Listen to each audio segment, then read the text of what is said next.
final question, somebody was asking for some book recommendations, and I'm going to share with you a few books that I've already mentioned in answering these other questions. The first is Active Hope by Joanna Macy and Chris Johnstone. I think this is, for those of you who are really struggling to find hope in your lives, this is a great place to start. And my own hope is that it may lead you to form small communities of friends who can get together once in a while, once a week or something like that, just to have conversations and to go through those steps of gratitude and honoring the pain and looking with a new set of eyes that may help you go forward in a way that you're empowered to make more of a difference and to help other people find hope. I had mentioned this book, Saving Us by Katherine Hayhoe, a climate scientist at Texas Tech. Really the best thing that I've seen about how do we have conversations with climate change deniers that might be useful. I also mentioned this book by Michael Mann, The New Climate War. This also came out in 2021. And this is a useful book for understanding the ways in which fossil fuel funded organizations are dividing us and keeping us from being more active. In fact, he refers to the people who do this work as opposed to activists as inactivists.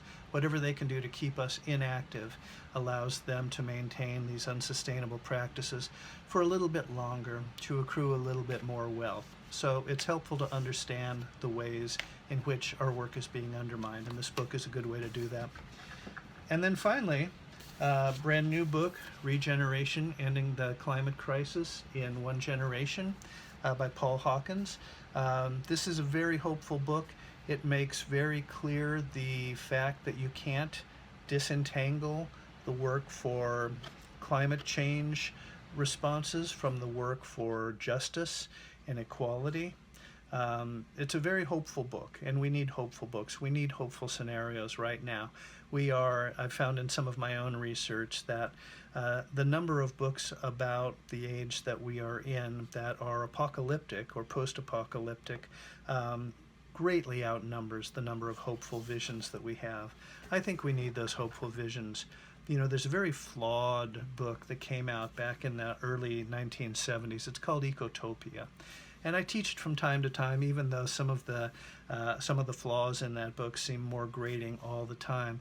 But I found, ever since I've first read that book, that when things get really bad, when things get really scary, when I'm just uncomfortable with the way things are going, I'll pull out that book and I'll read it again. And despite its dated flaws, just having that vision of a world in which things function justly, sustainably, equitably, and where people can work together and heal each other and feel the empowerment that comes with healing and transformation. We need those kinds of visions. So look for those, share those with one another as much as you can. I think that deals directly or indirectly with most of the questions that I've received.